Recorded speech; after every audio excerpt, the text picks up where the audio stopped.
L'ambition de ces états généraux, augmenter de 25% la fréquentation touristique d'ici 2021.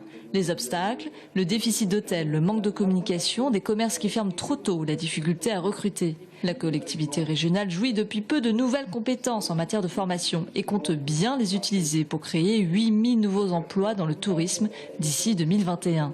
La formation, c'est très important. Aujourd'hui, celles et ceux qui viennent ont envie de trouver des professionnels du tourisme qui peuvent leur faire vivre en accompagnant leurs réflexions, en leur donnant de l'information, en parlant plusieurs langues, en ayant sur le plan de la qualité de service dans les hôtels, dans les restaurants. Il faut faire un effort de formation, former plus et former notamment des adultes qui sont dans ce domaine et qui ont besoin de la maîtrise des langues. Il y a avoir des freins qui sont liés aux prestations touristiques en elles-mêmes. Pour attirer plus de touristes, les professionnels du secteur comptent mieux vendre l'image d'Épinal du territoire.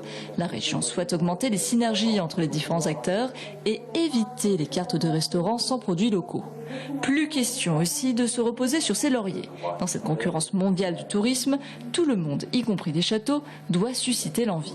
La dimension d'animation, d'événements, de nouveautés est très importante, y compris dans des sites comme les monuments historiques qui, eux, évidemment, sont dans une histoire très longue, mais cette histoire, il faut la faire vivre. Et c'est ça notre mission. Après la conférence, 300 professionnels présents dans la salle se sont mis au travail. 2 heures de débat en petits groupes afin de dégager des solutions concrètes aux problématiques d'innovation, d'emploi ou de qualité du service. Ces échanges doivent nourrir le document de référence de la politique touristique régionale qui sera présenté fin 2016.